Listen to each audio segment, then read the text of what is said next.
विश्वशीरुषं देवं विश्वाक्षं विश्वशम्भुवं विश्वं नारायणं देवमक्षरं परमं पदम् विश्वतः परमां नित्यं विश्वं नारायणगुं हरिम् विश्वमेवेदं पुरुषस्तद्विश्वमुपजीवति पतिं विश्वस्यात्मेश्वरगुं शाश्वतगुं शिवमच्युतं नारायणं महाज्ञेयं विश्वात्मानं परायणम्।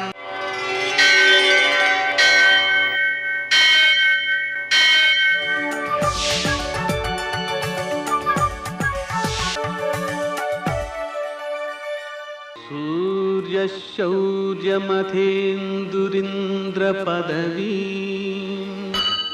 सन्मङ्गलं मङ्गलम्।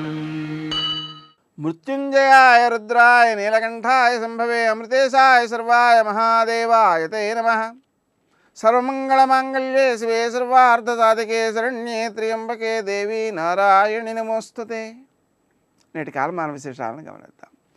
స్వస్తి శ్రీ చాంద్రమాన నందననామ సంవత్సరం ఉత్తరాయణం శశిర ఋతువు మాఘమాసం శుక్లపక్షం సోమవారం.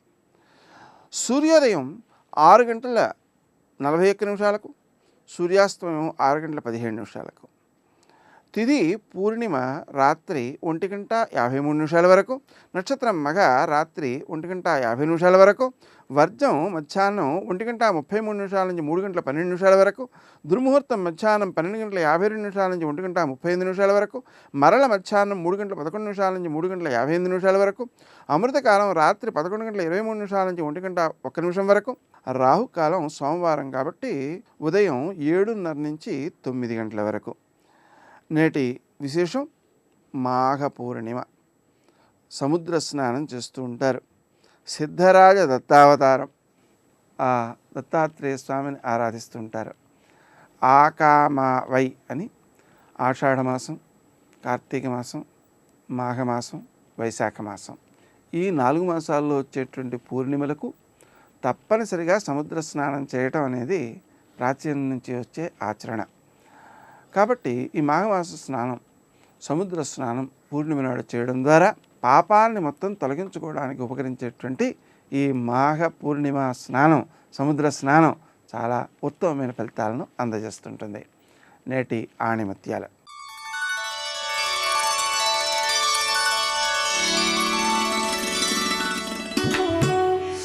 ప్రేమతో ద్వేషాన్ని, ఆధ్యాత్మిక తత్వంతో ప్రపంచాన్ని జయించాలి.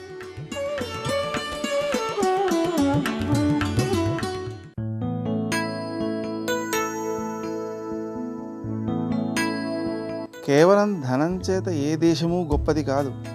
దానిని సద్వినియోగపరచగల నాయకుడు ఉన్నప్పుడే ఆ దేశం సస్యశ్యామలమవుతుంది.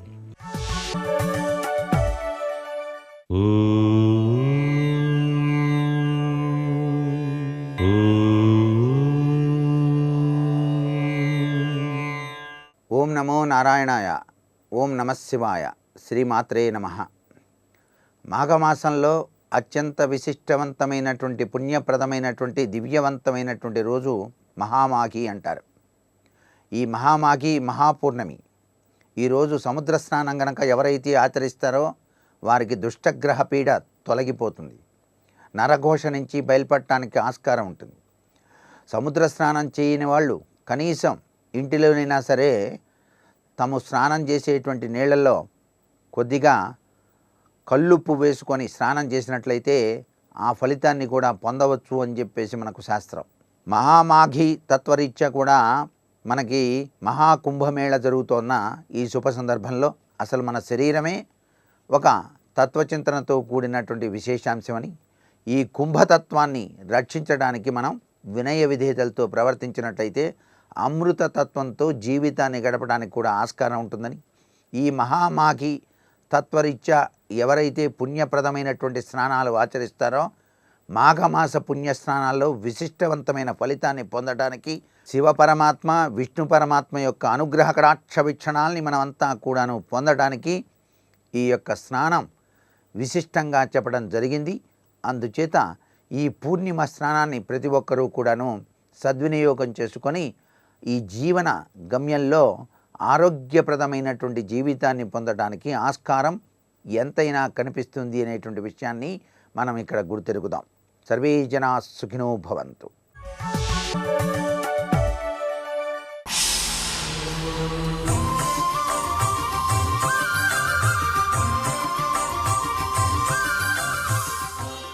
శతక సాహితీ సరస్వతికి నమస్కారం. శ్రీనీహార నగాధిరాజతనయా స్నిగ్ధానంభోజ నిత్యానందైకపరుండు గంగఝర నిత్యస్నాత రాకా నిశాసూనంగీశ శిరో విభూషణుడటంచున్ నిన్ను ధ్యానించు భక్తానీకంబులపై పయిన్ కరుణ రాధా నీకు విశ్వేశ్వరా. ఓ విశ్వేశ్వర స్వామి, శ్రీనీహార నగాధిరాజతనయా స్నిగ్ధానంభోజ నిత్యానందైకపరుండు. నిన్ను మునులు జనులు దేవతలు ఎన్నెన్ని విధాలుగా ప్రస్తుతిస్తారంటే, శ్రీనీహార నగాధిరాజతనయా స్నిగ్ధానంభోజ నిత్యానందైకపరుండు. ఆ పర్వతరాజైనటువంటి ఆ హిమవంతుని కుమార్తె, ఆ మంచుకొండ కూతురు, ఆ అమ్మవారి యొక్క ముఖపద్మాన్నే నిరంతరము కూడా చూస్తూ ఆనందించేటువంటి ఆ పరమేశ్వరుడు అని నిన్ను ఆ విధంగా సంబోధిస్తూ నిన్ను ప్రస్తుతిస్తారయ్యా. నీ భక్తులందరూ కూడా శ్రీనీహార నగాధిరాజతనయా స్నిగ్ధానంభోజ నిత్యానందైకపరుండు గంగఝర నిత్యస్నాత. ఎవరైనా స్నానం చేసేటట్లయితే ఉదయము, మధ్యాహ్నము, సాయం సమయంలోనో స్నానం చేసి వారు చేయవలసినటువంటి కార్యకలాపాలలోకి దిగుతారు. కానీ నీవా నిత్యము కూడా నీవు స్నానం చేస్తూ ఉంటావయ్యా. గంగఝర నిత్యస్నాత, నిరంతరము కూడా గంగా స్నానం చేస్తూనే ఉంటావు నీవు. ఎందుకనంటే తలపైన ఆ గంగను ధరించావు కనుక. రాకా నిశాసూనాంగీశ శిరో విభూషణుడటంచున్. పౌర్ణమి రాత్రి ఆ వెన్నెలలకు వికసించినటువంటి కలువలు మనోహరముగా ఉంటాయి. ఆ కలువలకు నాథుడైనటువంటి ఆ చంద్రుణ్ణి శిరస్సున ఒక భూషణంగా చేసుకున్నటువంటి వాడవు, చంద్రమౌళీశ్వరుడవు. చంద్రమౌళీశ్వర స్వామిగా, గాంగఝర నిత్యస్నాతగా, నిత్యము గంగాస్నానము చేసేటువంటి స్వామివని, నిత్యము పర్వతరాజపుత్రి అయిన పార్వతీదేవి యొక్క వదన కమలమును చూసి ఆనందించేటువంటి మహేశ్వరుడవని, నిన్ను ధ్యానించు భక్తానీకంబులపై పయన్ కరుణ రాధా నీకు విశ్వేశ్వరా.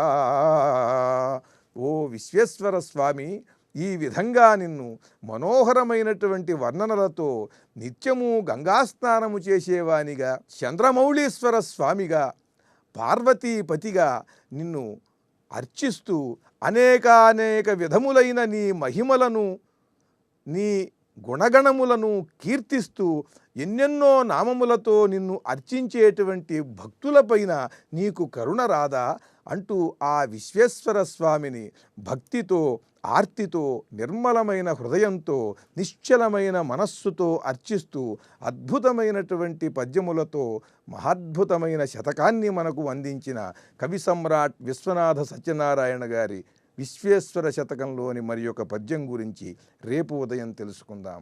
ఓం నమః శివాయ.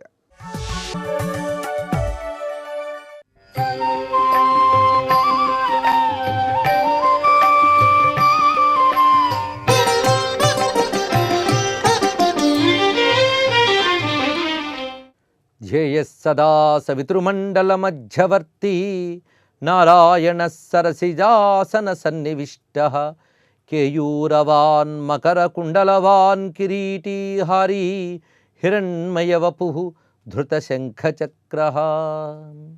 నమః శివాయ సాంబాయ సగణాయాదిహేతవే రుద్రాయ విష్ణవే తుభ్యం బ్రహ్మణే సూర్యమూర్తయే. పరమ పావనమైన మాఘ పూర్ణిమ పర్వదినం ఈ రోజున ఎటువంటి ఆధ్యాత్మిక సాధన చేసినా అద్భుత ఫలితం ఇచ్చేటువంటి కాల విశేషం ఈ రోజున ఉన్నది. సాధారణంగా సత్కర్మ చేసేటప్పుడు సత్ఫలితాన్ని ఆశిస్తూ ఉంటాం. పైగా మనకున్నటువంటి కష్టాలు పోవాలని, ఇష్టమైనవి లభించాలని ఎవరైనా దైవ సంబంధమైన కార్యాలు చేస్తూ ఉంటారు. కొంతమంది చిత్తశుద్ధి కోసం చేస్తూ ఉంటారు. అయితే ఎక్కువ భాగం కష్టం తొలగడం కోసం, ఇష్టప్రాప్తి కోసమే చేయడం జరుగుతూ ఉంటుంది. అందుకే శాస్త్రములు బహుమార్గములు చూపిస్తుంటాయి.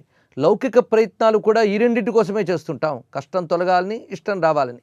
అయితే ఒక్కొక్కప్పుడు లౌకిక ప్రయత్నాలు ఎన్ని చేసినా లభించదు. అప్పుడు దైవిక ప్రయత్నం కావాలి, అది శాస్త్ర ప్రకారంగా చేయాలి. అలాంటి ప్రయత్నమే ఆయా పర్వదినాల్లో చేసేటువంటి వివిధ సాధనలు. అవి ఒకవైపు మనకి ఇష్టప్రాప్తిని కలిగిస్తూ, అనిష్టాన్ని తొలగిస్తూ, క్రమంగా చిత్తశుద్ధిని, భగవద్భక్తిని కూడా కలిగిస్తాయి. అయితే ఇవి చేసేటప్పుడు పద్ధతులు కొన్ని ఉంటాయి. సాధారణంగా దేశము, కాలము ఈ రెండిటి బట్టి చేసే సత్కర్మకు బలం పెరుగుతూ ఉంటుంది. అదే పని కానీ పవిత్రమైన క్షేత్రాల్లో చేస్తే అది కొన్ని రెట్ల అధికంగా ఫలితం ఇస్తుంటుంది. అదే సత్కర్మ కొన్ని పవిత్రమైన కాలాల్లో చేస్తే మరింత గొప్పగా ఫలితం ఇస్తుంటుంది. మనం వేసే విత్తనాలు మొదలైనవి వర్షాకాలంలో వేస్తే వచ్చే ఫలితం మామూలుగా వేసవి కాలంలో నేలపై జల్లితే రాదు. అదేవిధంగా చేసిన కర్మలకు కూడా సరియైన కాలాలు కొన్ని అనుకూలంగా ఉండాలి. అలాంటి కాలాలు జ్యోతిష్శాస్త్ర రీత్యా ఏది ఏ కర్మలకు ఉత్తమ కాలమో మన పెద్దలు వేదాది శాస్త్రముల ద్వారా తెలియజేశారు. ఆ పద్ధతిలో ప్రతి మాసము గొప్పదే. కొన్ని కర్మలకు కొన్ని మాసములు ప్రత్యేకంగా కొన్ని సాధనలకు విశేషంగా చెప్తుంటారు. అలాంటి వాటిలో ఒకటి మాఘమాసం. ఈ మాఘమాసం, అదేవిధంగా వైశాఖ మాసం, కార్తీక మాసం స్నాన, దాన, జప, తపస్సులకి ముఖ్యమైనది అని శాస్త్రం చెప్తున్నది. వైశాఖి, కార్తీకి, మాఘి ఈ 3 మాసాల్లో కూడా తిథయో అతీవ పుణ్యదాహ అన్నారు ఇక్కడ. అంటే వైశాఖ మాసము, కార్తీక మాసము, మాఘమాసము వీటి గురించి చెప్పేటప్పుడు వైశాఖి, కార్తీకి, మాఘి అని 3 పదములు వేశారు ఇక్కడ. సాధారణ వైశాఖ సంబంధమైనది వైశాఖి అనుకున్నా కానీ ఈ చివరికి ఇకారంతో వచ్చే శబ్దములు పూర్ణిమకు వర్తిస్తాయని ఒక విధానం ఉన్నది. వైశాఖి అంటే వైశాఖ పూర్ణిమ, కార్తీకి అంటే కార్తీక పూర్ణిమ, మాఘి అంటే మాఘ పూర్ణిమ. ఈ 3 కూడా అతీవ పుణ్యదాహ, ఇవి ఎంతో గొప్ప పుణ్యములనిచ్చేటువంటి తిథులు అన్నారు. ఇంకో భావంలో చూస్తే ఆయా మాసముల్లో వచ్చే ప్రతి తిథులు పుణ్యములే అని మరొక భావం కూడా ఉన్నది. అంటే మాఘమాసంలో వచ్చే ప్రతి తిథి పుణ్యమే. సాధారణంగా ఒక్కొక్క తిథి ఒక్కొక్క దేవతకి విశేషంగా మన శాస్త్రం ఉన్నది. చవితి గణపతికి, షష్ఠి సుబ్రహ్మణ్యునికి, సప్తమి సూర్యునికి, ఏకాదశి, ద్వాదశి విష్ణువునకు, చతుర్దశి శివునకు, పూర్ణిమ, అమావాస్య మొదలైన అమ్మవారికి ప్రీతికరమైన శాస్త్రం.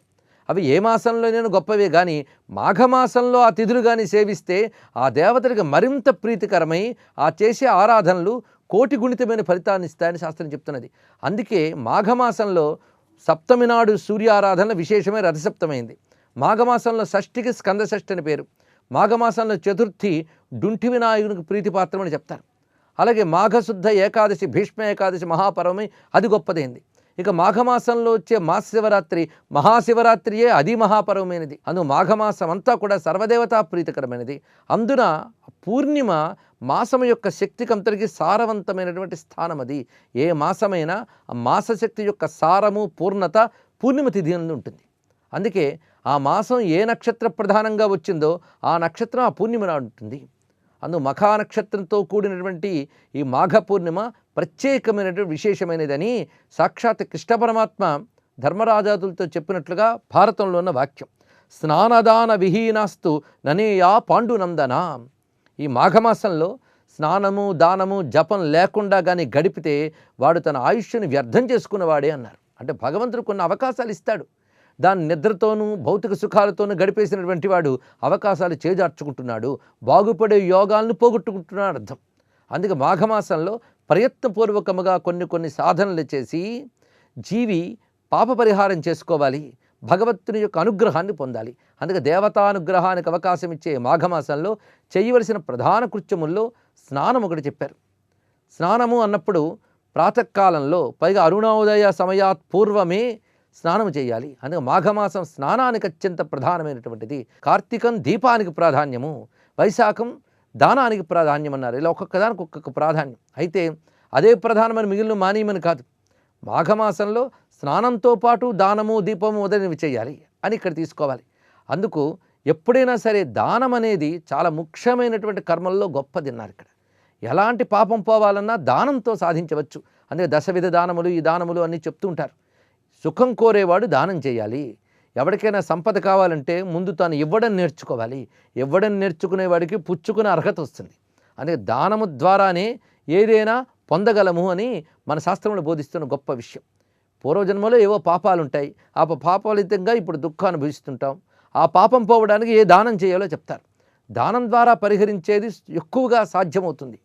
తర్వాత మంత్రము, జపం ఇవన్నీ చెప్తారు. అందుకే దానము ద్వారానే పాపనాశనం సులభంగా చేసుకోవచ్చు. ఎందుకంటే మంత్రాద్యనుష్ఠానములు కొంచెం క్లిష్టమైనవి కనుక దానం తర్వాతే మంత్రాదులకు స్థానం ఇచ్చారు. ఇక్కడ దానము ద్వారా, జపము ద్వారా, నియమపాలన ద్వారా, ఉపవాసం ద్వారా పాపక్షయం జరుగుతుంటుంది. అన్నీ కలిపి చేస్తే అదొక ప్రత్యేకత. అలాగే స్నానం కూడా పాపనాశనానికి పనికొచ్చే గొప్ప ప్రక్రియ. స్నానం అంటే ఏదో నీట్లు మునగడం కాదు. స్నానానికి కూడా సంకల్పపూర్వకంగా స్నానం చేయాలి. నదీ స్నానము, సముద్ర స్నానము ఇవి ప్రధానంగా చెప్తారు. వీటి తర్వాతి స్థానమే కూపస్నానము మొదలైనవి. అందుకు ప్రాధాన్యం నదీ స్నానానికి, సముద్ర స్నానానికి. అందులో ఈ పూర్ణిమ మొదలైన దినాల్లో సముద్ర స్నానం చేయాలి. అయితే మనం ఫలానా నదికి వెళ్ళి స్నానం చేసాం కనుక పవిత్రమైపోతున్నాం అనుకోవడానికి వీలు లేదుట. నదీ స్నానకు సంకల్పం ఉన్నది, ఒక సంకల్పము, పద్ధతి ఉంది. ఈ రెండూ లేకుండా స్నానం చేస్తే పాపం వస్తుంది కూడా. అందుకు ఏదో మునిగినంత మాత్రాన పుణ్యం రాదు. సంకల్ప సహితంగాను, అదేవిధంగా ఆ శాస్త్రము చెప్పిన పద్ధతిగాను చేసినప్పుడే ఆ ఫలం వస్తున్నది. అందుకు స్నానం ఎలా చేయాలి దానికి ఒక విధానం చెప్పారు. అది ముఖ్యంగా రాత్రి ఏ వస్త్రములతో పడుకుని ఉంటామో ఆ వస్త్రాలతోనే స్నానానికి వెళ్ళరాదు. ముందు తెలుసుకోవాల్సిన విషయం ఒకటి. ఆ వస్త్రాలని పరిచయించి మరొక శుభ్రమైన వస్త్రాన్ని ధరించి అప్పుడు మునగాలి నదిలో.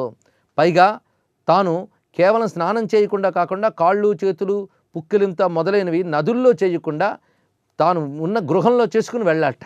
అక్కడికి వెళ్ళి ముందు నదిలో దిగే ముందు ఆ నదీ జలం యొక్క అనుమతి తీసుకుని ఆచమనం చేసి అక్కడ మృత్తికను తీసుకుని నదిలో వేసి ఆ తర్వాత నమస్కారం చేసుకుని ఆ రెండు చేతులతో నదిని కళ్ళకద్దుకుని నమస్కారం చేసి అప్పుడు దిగాలి.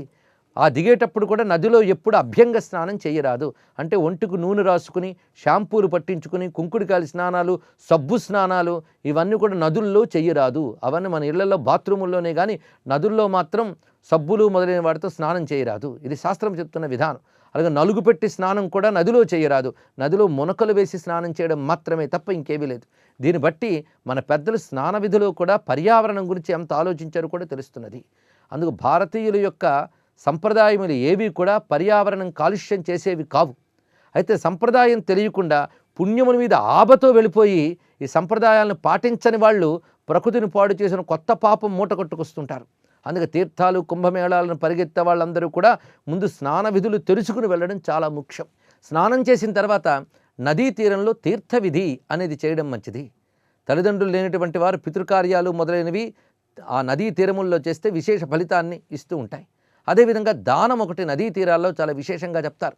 అందుకే స్నానం తర్వాత దానం నదీ తీరాల్లో, క్షేత్రాల్లో చేస్తే మంచిది. అలా కుదరినప్పుడు ఇంటి వద్దనైనా ఈ దానం అనేది చేయాలి. ఈ దానములు వివిధ విధానములుగా చెప్తూ ఉన్నారు. వివిధ పదార్థములు, దశదాన పద్ధతులు ఉన్నాయి. అవి వారి వారి శక్తి కొలది చేయాలి. అయితే దానం చేసేటప్పుడు శ్రద్ధయా ధేయం, భియా ధేయం, హృదయ ధేయం అని శాస్త్రం ఉంటున్నది. అంటే శ్రద్ధతో దానం చేయాలి అన్నారు. శ్రద్ధ మళ్ళీ రెండు రకాలట. ఒకటి శాస్త్రజనిత శ్రద్ధ, అంటే శాస్త్రం చెప్తున్నది ఫలానా దానం చేస్తే బాగుపడతావని. అందుకు ఫలానా దానం వల్ల పరమేశ్వరుడు సంతోషించాలని శ్రద్ధతో చేస్తే అది ఉత్తమమైన దానం అనిపిస్తుంది. ఈ దానానికి ఫలమున్నది అనే నమ్మకంతో చేయాలట. ఇది ఉత్తమమైన శ్రద్ధ. రెండవ శ్రద్ధ ఎలాంటిదంటే బంధురాజ భయాద్ బుద్ధి శ్రద్ధాసాచ కనీయసి.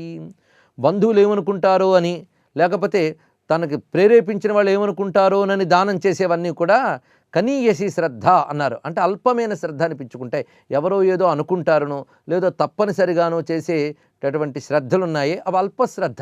దాని ఫలితము అల్పమే ఉంటుంది. అందుకు ఉత్తమమైన శ్రద్ధతో దానం చేయాలని. అందుకు స్నానము, దానము ఈ రెండు. తర్వాత భగవదారాధన.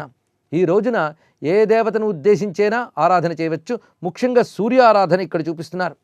సవిత్రే ప్రసవిత్రీ చ పరంధామ జలే మమ త్వత్తేజసా పరిభ్రష్టం పాపం యాతు సహస్రధ దివాకర జగన్నాథ ప్రభాకర నమోస్తుతే పరిపూర్ణం కరిష్యేహం మాఘస్నానం తదాజ్ఞయ అని చెప్పుకుంటూ పరంధాముడు లోక సృష్టికారకుడైనటువంటి స్వామివారికి నమస్కారం చేసుకుని, నీ తేజస్సు నుంచి భ్రష్టున్నవ్వడం వల్ల ఈ పాపజీవనం నాకు లభించింది, మళ్ళీ నీ పుణ్య తేజస్సు కావడం కోసం నేను స్నానం చేస్తున్నాను, ఈ స్నాన ఫలాన్ని ఇవ్వమని సూర్యభగవాన్ని ప్రార్థించారట. అదేవిధంగా మాఘమాసం సూర్యునకు, తదధిదేవత అయిన శివునకు విష్ణువునకు శక్తికి కూడా ప్రీతిపాత్రమైనది. అందున ఈ మాఘ పూర్ణిమ నాడు శివారాధన, విష్ణువారాధన, శక్తి ఆరాధన ఈ 3 విశేషమైన ఫలితాన్ని ఇస్తాయని చెప్తున్నారు. ఏ పూర్ణమైన అమ్మవారి ఆరాధనకి శ్రేష్టము ఈ పూర్ణిమ నాడు విశేషంగా చేయాలి. శివుని ఉద్దేశించి అభిషేకము, అలాగే విష్ణువుని ఉద్దేశించి అర్చన, ఇవి పారాయణ, జపము ఇవన్నీ సత్ఫలితాలను ఇస్తాయి. అలాంటి సత్ఫలిదాయని అయినటువంటి ఈ పుణ్యకాలానికి నమస్కరిస్తూ, ఈ పుణ్యకాలంలో ఏ నదిలో ఏ నీటిలో స్నానం చేసినా ప్రయాగ తీర్థాన్ని స్మరించాలి. మాఘమాసం ప్రయాగ తీర్థానికి ప్రాధాన్యం ఉన్నటువంటిది. అందుకే ఇప్పుడు ప్రయాగలో కుంభమేళ జరుగుతున్న మహోత్సవ సమయం కూడా. అందుకే ప్రయాగని స్మరించి ఎక్కడ స్నానం చేసినా ప్రయాగ స్నానం లభిస్తున్నది. అటువంటి ప్రయాగ తీర్థరాజానికి నమస్కరిస్తూ స్వస్తి.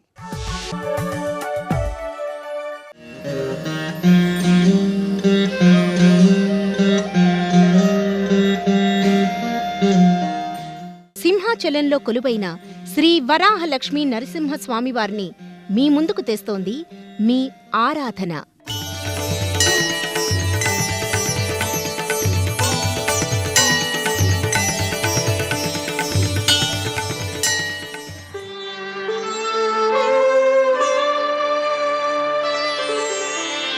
श्रीमत्पयोनिधि निकेतन चक्रपाणे भोगीन्द्र भोगमणिरञ्जित पुण्यमूर्ते योगीश शाश्वत शरण्य भवाब्धिपोत श्रीलक्ष्मी नृसिंह मम देहि करावलम्बम् అంటూ శ్రీ వరాహ లక్ష్మీ నరసింహస్వామి వారి నామస్మరణతో పునీతమవుతున్న పుణ్యక్షేత్రం సింహాచలం. దేశంలో ప్రసిద్ధ నరసింహ క్షేత్రాలలో ప్రముఖమైందిగా విరాజిల్లుతున్న ఈ దివ్యక్షేత్రంలో సాక్షాత్తు శ్రీ వరాహ లక్ష్మీ నరసింహస్వామి వారు కొలువై ఉన్నారు. ఈ క్షేత్రం విశాఖపట్నం నగరానికి 16 కిలోమీటర్ల దూరంలో ఉంది. ప్రకృతి అందాలతో, చారిత్రాత్మక విశేషాలతో ఖ్యాతి చెందిన ఈ దివ్యక్షేత్రం ప్రహ్లాదుని భక్తికి, అతనిపై శ్రీ నరసింహస్వామి వారికి ఉన్న దయకు నిదర్శనంగా నిలుస్తుంది. ఈ క్షేత్రానికి చేరుకున్న భక్తులకు ముందుగా మెట్ల మార్గం దర్శనమిస్తుంది.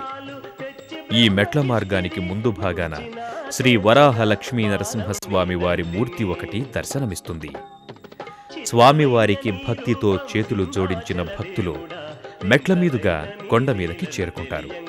అలాగే ఈ దివ్యాలయాన్ని చేరుకోవటానికి ఘాట్ రోడ్ కూడా ఉంది. ఈ క్షేత్రం సింహం ఆకారంలో ఉన్న కొండపై ఉండటం వల్ల దీనికి సింహాచలం అని పేరొచ్చిందని చెబుతారు. గర్భాలయ ప్రాంగణమంతా భక్తులను ఓ విచిత్రమైన అనుభూతికి గురిచేస్తుంది. శిల్పాలతో నిండిన పెద్ద పెద్ద రాతి స్తంభాలు, ప్రాకారాలు ఇక్కడకు వచ్చిన భక్తుల మనస్సులను అబ్బురపరుస్తాయి. అత్యంత మనోహరంగా ఉన్న గర్భాలయ ప్రాంగణంలోకి చేరుకున్న భక్తులకు స్వామివారి పట్ల భక్తి శ్రద్ధలు మరింత ఇనుమడిస్తాయి. గర్భాలయం వెలుపలి భాగంలో ఉన్న ప్రాకారాలను, శిల్పకళా వైభవాన్ని దర్శించుకున్న భక్తులు అనంతరం గర్భాలయంలోకి ప్రవేశించి శ్రీ వరాహ లక్ష్మీ నరసింహస్వామి వారి దివ్యమంగళ చందన రూపాన్ని దర్శించుకుని అలౌకికమైన ఆనందానికి గురవుతారు. విశ్వరూపాయ నరమృగ శరీరాయ లక్ష్మీ రమణాయ ప్రహ్లాద వరదాయ నరసింహరూపాయ నమో నమామి నమో నమామి నమో నమామి. శ్రీ శ్రీ సింహాచల క్షేత్ర వరాహ నృసింహస్వామి వారు ప్రహ్లాద రక్షణం కోసమని వైకుంఠం నుండి ఈ పక్కనే ఉన్న విశాఖపట్నం సముద్రంలో ప్రహ్లాదుని పారవేసి తండ్రి హిరణ్యకశ్యపుడు బాధ పెట్టగా స్వామిని త్రాహీ త్రాహీ అని ప్రహ్లాదుడు ప్రార్థించగా ఒక్కమారు వైకుంఠం నుంచి ఉరికాడు స్వామి. ఇక్కడ ఉన్న సింహాచలం గిరిపై ఒక్కమారు ఉరకడం వల్ల స్వామి పాదాలు భూలోకంలో దాటి పాతాళలోకానికి చొచ్చుకొని పోయాయి. ప్రహ్లాదుని రక్షించిన తరువాత ఆయన కోరిక మేరకు వరాహ నృసింహమూర్తిగా ప్రహ్లాదుడి చేత చాలా కాలం అర్చింపబడి తరువాతి కాలంలో ఇది అడవి అవడం చేత స్వామిపై పుట్ట బలిసిపోయి పుట్టలో కొన్నాళ్ళున్నారు స్వామి. అట్లాగే కాలవశాన పురూరవశ చక్రవర్తి ఊర్వశితో విహారానికి వచ్చినప్పుడు ఆయన యాన సాధనం ఇక్కడ ఆగి ఒక రాత్రి ఇక్కడ నిద్రించగా ఆ నిద్రలో స్వామి స్వప్నంలో సాక్షాత్కరించి నన్ను కనుగొని ఆరాధించమని ఆజ్ఞాపించాడు స్వామి పురూరవశ చక్రవర్తికి. ఆ మరునాటి ఉదయకాలంలో బయలుదేరి ఈ కొండనంతా గాలించాడు పురూరవశ చక్రవర్తి ఊర్వశితో సహా. అయినా కనపడలేదు స్వామి. ఆ రాత్రి మళ్ళా స్వప్నంలో సాక్షాత్కరించి ఈ పక్కనే ఉన్న గంగధార మరికొన్ని గుర్తులు తెలిపి నన్ను వెతకమన్నాడు. మర్నాడు వెతికితే దొరికాడు. స్వామి పుట్టలో ఉన్నానని చెప్పాడు. ఆ పుట్టనంతా కరిగించి స్వామిని ఆరాధించిన తరువాత మరలా స్వామి ఆజ్ఞ, ఈ పుట్టలో ఉన్నందువల్ల నాకు చల్లగా ఉంది కనుక ఈ పుట్టకు బదులు శ్రీగంధాన్ని సమర్పించమని, మంచి చందనాన్ని సమర్పించమని, ఈ పుట్ట ఎంత బరువు ఉందో అంత చందనాన్ని సమర్పించమని స్వామి ఆజ్ఞాపించాడు. అట్లాగే మనం సంవత్సరానికి ఒకమారు ఆ పుట్టలో ఉన్న స్వామిని పురూరవశ చక్రవర్తి దర్శించిన రోజు ఈ చందనాన్నంతా తొలగించి స్వామి బయటపడి నిజ రూపాన్ని చూపిస్తాడు స్వామి అందరికీ. వరాహ నృసింహమూర్తిగా ఒకే ఒక్కరోజు స్వామి దర్శనం. శరణు శరణు జగన్నాథ నీ సన్నిధి చేరినాము, ఆదరించి ఆదుకోగ వేగమెరావా. శరణు శరణు జగన్నాథ నీ సన్నిధి చేరినాము, ఆదరించి ఆదుకోగ వేగమెరావా. సింహాచలవాస శ్రీలక్ష్మీ నరసింహ నీ భజనలనే చేసుకుంటూ తరించెదము. శరణు శరణు జగన్నాథ నీ సన్నిధి చేరినాము, ఆదరించి ఆదుకోగ వేగమెరావా.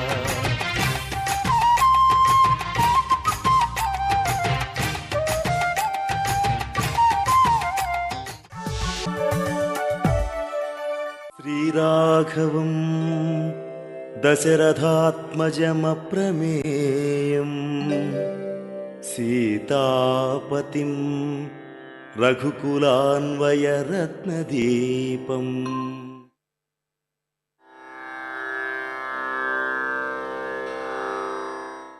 సర్వదాభిగత సద్భిః సముద్ర ఇవ సింధుభిః ఆర్యః సర్వసమశ్చైవ సదైవ ప్రియదర్శనః. నదులతో కూడినటువంటి సముద్రంలాగా శ్రీరాముడు కూడా మంచి వారితో కూడి ఉన్నప్పుడు కూడి ఉన్నాడు అని ఒకటి, అందరి యందు కూడా ఒకే అభిప్రాయం గలవాడు అని ఒకటి, అన్ని అవస్థల్లోనూ ప్రియమైన చూపు గలవాడు అని శ్లోకం యొక్క అర్థం. అంటే నదులు ఎల్లప్పుడూ కూడా సముద్రాన్ని చేరుతూ ఉంటాయి కదా, అలాగే సత్పురుషులు ఎల్లవేళలా రాముని వద్దకు వస్తూ ఉండేవారు. నదీనాం సాగరో గతి, నదులకు సముద్రం తప్ప వేరే గతి లేదు కదా, అలాగే పూజనీయులందరికీ కూడా శ్రీరాముడు తప్ప వేరొక ఆశ్రయించదగినటువంటి వాడు లేడు కదా. రాముడు సుగుణాభిరాముడు కాబట్టి రత్నాకరుడితో సముద్రుడితో పోల్చడం కూడా జరిగింది. ఆయన దగ్గరకు వచ్చేటువంటి పూజనీయులను నదులతో పోల్చడం కూడా జరిగింది. 4 దిశల నుంచి నదులు వచ్చి సముద్రాన్ని చేరినా సముద్రుడు కలత చెందడు కదా. అలాగే ఆ ప్రభు దగ్గరికి ఎవరెవరు వచ్చినా, ఎంతమంది వచ్చినా, ఎన్ని వైపుల నుంచి వచ్చినా రాముడు మాత్రం కలత చెందేవాడు కాదు. చిత్రకూటం దగ్గర ఉన్నప్పుడు రాజ్యాన్ని తీసుకోమని జాబాలి వాదం చేసినా, భరతుడు వినయంతో ప్రార్థించినా, వశిష్ఠుడు నీతిని ఉపదేశించిన, తల్లులు దుఃఖిస్తున్నటువంటి సమయం చూసినా రాముడు యొక్క మనస్సు మాత్రం క్షోభించలేదు. వర్షాకాలంలో కొన్ని నదులు సముద్రుణ్ణి చేరుతాయి కదా. మహానదులు కూడా ఎప్పుడూ ఒకే విధంగా ప్రవహించవు కదా. కానీ శ్రీరాముడు యొక్క విషయంలో అలా కాదు. సత్పురుషులు ఎల్లవేళలా కూడా ఒకే విధంగా నానా దేశాల నుండి వచ్చి ఆశ్రయించేటువంటి వాళ్ళు, తన వలన ప్రయోజనం కోరి వచ్చిన వాళ్ళందరినీ కూడా శ్రీరాముడు కసురుకోకుండా, వితండ వాదాలు ఆడుకోకుండా వారిని ప్రేమతో చూసేవాడు. వాళ్ళు కూడా అట్లనే వచ్చేవాళ్ళు. పొగురుబడి వచ్చిన వాళ్ళకంతా పొగురును తుంచేవాడు. ఆత్మార్పణ చేసుకుని శరణ వేడుతూ వచ్చిన వాళ్ళందరినీ కూడా ఆదరించేవాడు. వారికి మనస్సుకు కష్టం కలగకోకుండా వాళ్ళు చేసిన తప్పు చూపిస్తూ వాళ్ళని తిద్దేవాడు. వాళ్ళని ఆనందపరిచేటట్లుగా తగిన సమాధానం చెప్పి పంపేవాడు. అలాగే ఆయన ఇంటి దగ్గర ఉన్నప్పుడు విద్యాగంధం లేనివారు, అవిద్యావంతులు కూడా వచ్చి శ్రీరాముడిని దర్శించి వెళుతూ ఉండేవాళ్ళు. విధి లేనివారు, విద్యావంతులు సహితం రాముడి నుండి కొత్త విషయాలు గ్రహిస్తూ ఉండేవారు. అంటే విద్య లేనటువంటి వారు విద్యావంతులు సహితం, విద్య లేని వాళ్ళు విద్యావంతులు సహితం రాముడిని ఆశ్రయించారు. రాముడి నుండి కొత్త విషయాలు గ్రహిస్తూ ఉండేవారు. సముద్రంలో కలిసినటువంటి నదికి మహానది అనేటువంటి పేరు కదా. అలాగే రాముణ్ణి కలిసిన గొప్పవారు వాళ్ళందరూ చాలా గొప్పవారయ్యేవారు. అది వారి యొక్క ఖ్యాతిని పెంచేది. కానీ వారు గొప్పవారు కలవటం వల్ల రాముడికి లాభం కానీ, అంత గొప్పవారు కలిశారని ఈయనకు లాభం కానీ, వారు కలవకపోవటం వల్ల ఆయనకు నష్టం కానీ లేనే లేదు. ఎంత గొప్ప విద్వాంసులైనా రాముణ్ణి కలిసి రామత్వాన్ని పొందేటువంటి వారు. గొప్ప నది కూడా సముద్రంలో కలిసిన తర్వాత సముద్రం అనే పిలువబడుతుంది కదా. ఈ గొప్ప విశేషాన్ని తెలిపేందుకే రాముణ్ణి సముద్రంతో పోల్చారు. ఆర్యుడంటే వేదహితమైన కర్మను ఆచరిస్తూ అందరి చేత ఆశ్రయింపదగిన వాడని అర్థం. ఆయన గొప్ప రాజు గనుక కొంతమందికే దొరుకుతాడు, కొంతమందితోనే మాట్లాడుతాడు అనేటువంటి సందేహం మనకు కలగచ్చు. ఆ సందేహ నివారణ కోసం సర్వసమః అనేటువంటి పదాన్ని ప్రయోగించారు. ఆయన ఏ తేడా చూపించుకోకుండా అందరితోనూ సమానంగా మాట్లాడుతూ ఉండేవాళ్ళు ఆ స్వామి. ఎప్పటికప్పుడు కొత్తగా ఉత్తేజకంగా కనిపిస్తూ, ఆ ఉత్తేజంగా చూస్తూ చూస్తూ మళ్ళీ మళ్ళీ చూడాలని, మాట్లాడాలా అనిపించేటువంటి వాడు. అటువంటి స్వభావం గలవాడు శ్రీరామచంద్రుడు. సీతారామాభ్యాం నమః.